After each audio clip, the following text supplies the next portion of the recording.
Hi friends, welcome back to our channel. எல்லாரும் எப்படி இருக்கீங்க? சூப்பராக அப்படின்னு நினைக்கிறேன். நான் நல்லா இருக்கேன். இப்போ எங்கே இருக்கு பார்த்தீங்கன்னா காரக்பூரில் இருக்கேன். காரக்பூர் தாண்டி ஒரு 40 கிலோமீட்டர் ராத்துளி அப்படிங்கிற ஊருங்க. இது வந்து வெஸ்ட் பெங்காலுக்குள்ளே இருக்குங்க. வண்டி பார்த்தீங்கன்னா போன வீடியோ பார்த்துருப்பீங்க. இங்கே பங்கில் நின்று இருந்திருப்போம். வீடியோ பண்ணி ஒரு பங்கில் இப்போ அங்கே தான் இருக்குங்க. டீசல் அடிக்க போகிறோம். வண்டி பார்க்க நடியில் கழுவி விட்டேங்க. மணி 6 ஆகுது. காணி கழுவி விட்டு ரேடியேட்டர்லாம் தண்ணியெல்லாம் பார்த்துட்டு டயர்லாம் செக் பண்ணி பார்த்துட்டு கிளம்ப போகிறேங்க. டீசல் அடிக்கணும். டீசல் அடிச்சுட்டு கிளம்பலாம். வாங்க டீசல் வந்து காட்டுறேன். இங்கே டீசல் ரேட் பார்த்தீங்கன்னா 99 ரூபா 73 காசுங்க. நம்ம ஊரில் 101 ரூபா 93 காசு. தொப்பூர் வந்து ஃபில் பண்ணிட்டு வந்தேங்க. இது வந்து வெஸ்ட் பெங்கால். ஃப்ரெண்ட்ஸ், டீசல் அடிச்சுட்டு வண்டி எடுத்து கிளம்பி போயிட்டு இருக்கிறாங்க.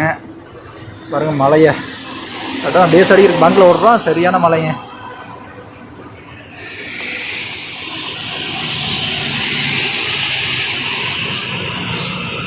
நம்ம தமிழ்நாட்டு வண்டியெலாம் போகுதுங்க. காரக்பூர்லேருந்து எடுத்துகிட்டு மணி 6:30 ஆகுதுங்க.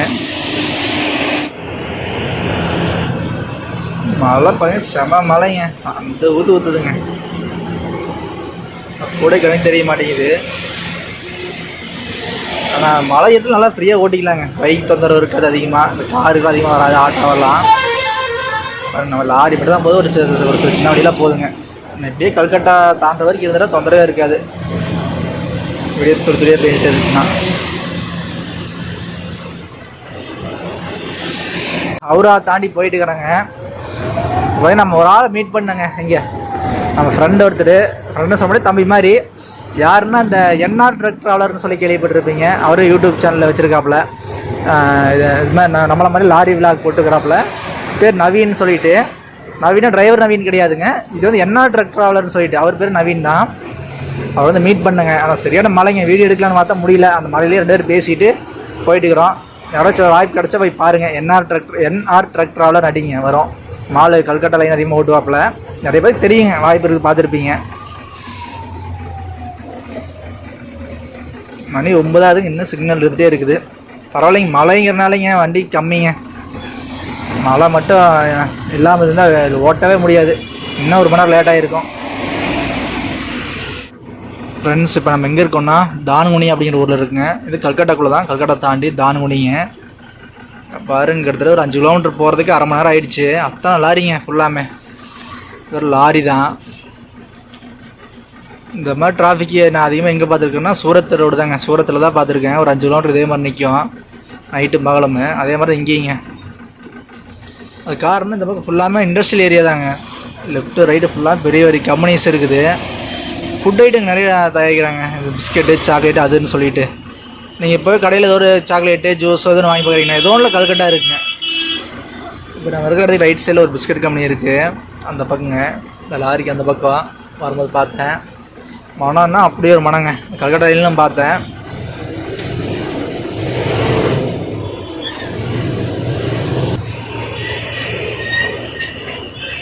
இந்த இண்டஸ்ட்ரியல் ஏரியா இருக்கிறனால பக்கம் நிறைய லாரி ஆஃபீஸ் இருக்குங்க. ஃபுல்லாக கண்டெய்னர் ரேட்டு தான். வேறு லாரியில் நிற்கிறதில்ல. தமிழ்நாட்டு வண்டியில் இந்த பக்கம் அதிகமாக பார்க்க முடியாதுங்க.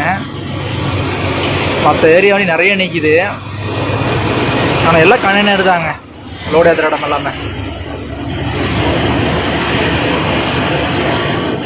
அதுபோக ட்ரெய்லர் வண்டி நிறைய நிற்கிது. கண்டெய்னர் போக ட்ரெய்லர் வண்டி. பாடி வண்டியில் ஒரு சில வண்டி தான் நிற்கிது.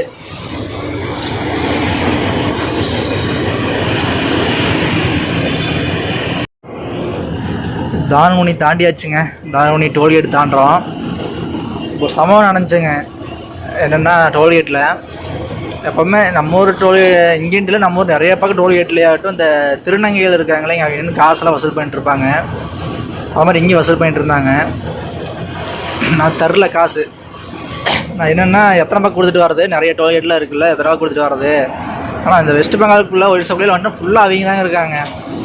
ஃபுல்லாமே திருநங்கைகள் தான் காசு வசூல் பண்ணுறதுக்கு. இன்னொரு விஷயம் என்னென்னா இவங்க திருநங்கையே கிடையாதுங்க. எல்லாமே இந்த ஆம்பளைங்க தாங்க. இந்த ஏரியா சுற்றுறானுங்கள அவங்க தான் நைட்டான இந்த மாதிரி வேஷம் போட்டு வந்து நின்றுக்கிறாங்க. அவங்களால உண்மையான திருநங்கைகளுக்கு ஒரு கெட்ட பேர் தான். சரி, இப்போ நடந்து இன்னும் சொல்லிடுறேங்க. வந்து எனக்கு காசு கேட்டுச்சு. நான் இல்லைன்னு சொன்னேன். எத்தனை கொடுத்தாது இல்லைன்னு சொன்னங்காட்டி என்னங்குது இந்த மாதிரி பெரிய பெரிய லோடில் ஏற்றிட்டு போகிறீங்க. அதாவது ஹிந்தியில் சொல்கிறாங்க. ஏற்றிட்டு போகிறேன் கையில் காசு தர மாட்டியா அப்படின்னு கேட்டால் இல்லைன்னு சொல்கிறேன். எத்தனை கொடுக்குறேன்னு கேட்டால் நான் எனக்கே கொடுத்தேன் அப்படின்னு கேட்குறாங்க. இதே போலீஸ்காரன் வழியில் கேட்டால் கொடுப்பே இல்லை, அவனுக்கெல்லாம் கொடுத்துட்டு போவீங்க, அது கொடுக்க மாட்டியா அப்படின்னு கேட்டுச்சு. நானும் சேர்த்து கவனே வந்துட்டேங்க, ஒன்றும் தரல. நாமே கிட்டத்தட்ட நிறைய காசு கிட்டத்தட்ட அங்கேருந்து வரதுக்குள்ளேயே 200 கொடுத்துருப்போம். அதெல்லாம் நம்ம கணக்கில் சேரும். இது 1 ரூபா 2 ரூபாய்னா பரவாயில்ல, பொழுதுனையும் கொடுத்துட்டு வரணும். ஆனால் இங்கேன்ட்டு இல்லைங்க, நம்ம ஊருன்ட்டு இல்லை, இங்கே ஆகட்டும் அதிகமாக நம்ம கூட பரவாயில்ல. திருநங்கைகள் வந்து எப்படி சொல்கிறது, சரியாக கவர்மெண்ட் வந்து அவங்களுக்கான சரியான அங்கீகாரம் தரதில்லைங்க. அவங்க பண்ணுற அவங்களுக்கு எதாவது அவங்களுக்குன்னு ஒரு சுயதொழில் இல்லை, எதுவுமே இல்லை. நம்ம ஊர்லேயும் எனக்கு தெரிஞ்சு ஒரு சிலவங்க தான் பண்ணுறாங்க கவர்மெண்ட்டு. ஆனால் அவங்களே சுயமாக அந்த ஹோட்டலு அது நிறைய வச்சு நடத்திட்டு இருக்கிறாங்க. ஆனால் இங்கேயும் அந்த மாதிரிலாம் கிடையாது. இது வரைக்கும் இந்த லைனில் கேள்விப்பட்டதே கிடையாதுங்க. ஆனால் உண்மையை சொல்லணும்னா இந்த லைனில் 100க்கு 90% 90 கூட இல்லைங்க, 99%ங்க எல்லாமே இந்த ஆம்பளை தாங்க. திருநங்கைன்னு சொல்லவே முடியாது. நைட்டானா வந்து வேஷம் போட்டு நின்றுக்கிறதுங்க இந்த டோல்கேட்டில். அதுன்னு சொல்லிட்டுலாம் எடுத்தால் 50 ரூபா தாங்க. இந்த நம்ம ஊர்லாச்சும் 5 ரூபா 10 ரூபா வாங்குவாங்க, இங்கே எடுத்தால் 50. ஒரு சிலவுக்கு நம்ம லாட்ரி ரேட்டில் வாங்கிக்குவாங்க, ஒரு சில நான் கொடுக்குற காசு வாங்கிக்குவாங்க. இந்த கார் கண்ணில் ஏமாந்துருந்தால் போதுங்க 100 ரூபாயில வாங்கிடுவாங்க. நான் கண்ணிலே பார்த்துருக்குறேன். இது என்ன பண்ணுறது?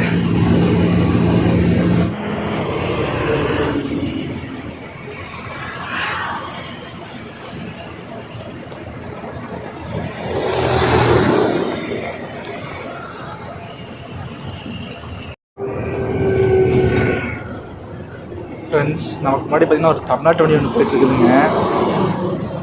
இப்போ நம்ம டீசல் அடிச்சிருந்தாலே அங்கே பார்த்தேன். சரி கல்கட்டாக்குள்ளே தான் போகணுன்னு நினச்சேன். ஆனால் நான் போகிற வழியாக தான் வந்துட்டுருக்குங்க. நான் போகிற வழியில் அசாம் வருதா இல்லை என்னன்னு தெரில. இப்போ பாருங்க இப்படி லோடு தொங்கிட்டு போகுது, தெரியுதுங்களா? அது பெல்ட்டு போட்டு கட்டியிருக்காங்க. என்ன லோடுன்னு தெரில, ஏதோ ஜவுளி லோடு இந்த மாதிரி தான் இருக்குதுன்னு நினைக்கிறேன். வண்டி அப்படியே சாயிற மாதிரி போயிட்டு இருக்குதுங்க. இதெல்லாம் அங்கே ஏற்றி விட்றாங்க, ஓனரெல்லாம் சொல்லி அதுன்னு சொல்லி ஏற்றி விட்றாங்க. நான் வர வழியில் என்ன பிரச்சனையாக என்னென்னலாம் தெரியறதில்ல. டிரைவர் தான் கஷ்டப்படுவாங்க. இப்படியே ரொம்ப நேரம் போயிட்டே இருந்துச்சுன்னா ரோடு நல்லா தான் பரவாயில்லைங்க. நம்ம போகிற ரோடு அது பர்தானு கட் பண்ணி போவாங்க ரோடு. அது ரொம்பவுமே மோசம். ஒரு 150 கிலோமீட்டர் இருக்குது. அதெல்லாம் போனால் ரோடே இல்லைங்க. நீங்கள் வீடியோஸ்லாம் பார்த்துருப்பீங்க. அதெல்லாம் போனால் அந்த கட்டோடைய இருக்க வாய்ப்பு இருக்குது. குறுக்கட்டை உடச்சு பார்த்தீங்கன்னா அவ்வளோ கஷ்டப்பட்டுருந்தோம். அவங்களுக்கு நிறைய பேர் தெரிஞ்சிருக்கும்.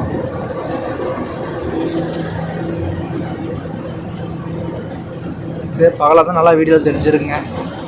நம்ம இருட்டாகிறோம் சரியாக தெரில. உங்களுக்கு அப்படியே ஜூம் பண்ண மாதிரி தான் எடுத்துகிட்டு இருக்கேன்.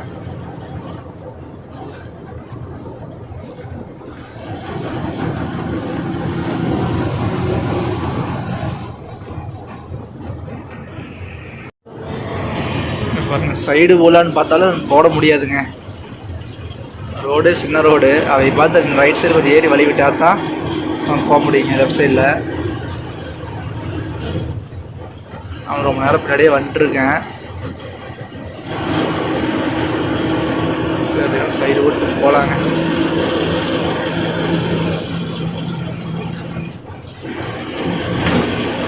எந்த ஒரு வண்டியும் தெரிலிங்கண்ணா. தமிழ்நாட்டு வண்டி தான், நான் எந்த ஊரும் தெரில.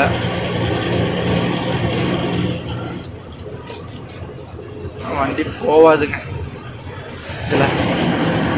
எனக்கு ஏறினா தான் இதுங்க. திருச்செங்கோடு வண்டிங்க. ரிஜிஸ்ட்ரேஷன் திருச்செங்கோடு ரிஜிஸ்ட்ரேஷனு. ஃப்ரெண்ட்ஸ், இப்போ நாம் பர்துவானில் இருக்குங்க. பர்துவான் அவுட்டரில் போயிட்டுருக்கோம். பர்துவான் சிட்டிக்குள்ளேயும் போகலாங்க. மணி 12 ஆச்சு. உள்ளே போகலாம். ஆனால் உள்ளே போனோன்னா பர்துவானுக்குள்ளே நிறையா இந்த போலீஸ் தொலைலாம் இருக்குங்க. அதனால் அவுட்ரு ரோட்டில் போயிடுறது. பகலில் வரும்போது அவுட்டரில் தான் வருவோம். இப்போ அந்த ரோட்லேயே போயிடுறது. இன்னொரு இப்போ ஒரு 8 கிலோமீட்டர் சுற்று வருங்க. அதான் போயிட்டுருக்கோம். இல்லை வண்டி கம்மிங்க. அதில் நேராக போனோம்னா மோர்கிராம் போகும். நம்ம இதுலேயும் போகலாம். அதுவும் இன்னொரு வழி இருக்குங்க. ரைட் சைடில் இங்கேருந்து போய் நம்ம ரைட் கட் பண்ணுவோம். மோர்கிராம் போகிறதுக்கு இன்னொரு வழி இருக்குது. அதில் எல்லா வண்டியும் போகும். நம்ம நேராக போனால் ரோடு ரொம்ப மோசங்க. இப்போ இதில் பார்க்க நல்லா இருக்கிற மாதிரி இருக்கும். கொஞ்சம் தூரம் கழிச்சு ரொம்பவே மோசமாயிடும். நம்ம ரைட்டில் போய் இன்னொரு வழி இருக்குது. அது குழின்னு சொல்லுவாங்க, அது ஊர் பேர். அந்த வழி அதுவுமே ரொம்பவே மோசம்தாங்க. இதுக்கு அது தேவலைன்னு சொல்லலாம். இங்கேருந்து ஒரு 100-130 கிலோமீட்டர் வருங்க பர்துவான்லேருந்து. ஒரு 100 கிலோமீட்டருக்கு ரோடே இருக்காதுங்க.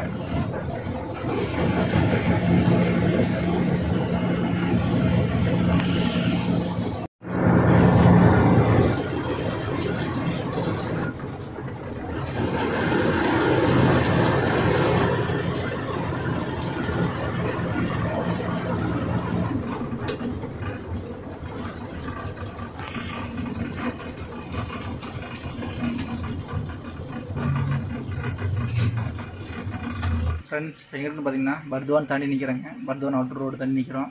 உங்களுக்கு சொல்லியிருப்பேன் பர்துவான் அவுட்டர் ரோட்டில் வரும்போது மணி பார்த்தீங்கன்னா 1 மணி பக்கம் ஆகுதுங்க. அப்படியே தூங்க போகிறேன். நம்ம டயர் டியூட்டி மாற்ற போகிறாருங்க. இங்கேருந்து அடுத்தது மோகிராம் போகணுங்க. இங்கேருந்து ஒரு 130 கிலோமீட்டர் மோகிராம் போகிறதுக்கு அப்படியே வெடிஞ்சிருங்க. கலர் 6 மணி பக்கம் ஆயிரும். அப்புறம் இந்த வீடியோ பார்த்தீங்கன்னா இதோட எண்ட் பண்ணிக்கிறேங்க. உங்களை அடுத்த வீடியோ மோகிராம் வந்து கண்டினியூ பண்ணுறேன். ஓகேங்களா? பாய்.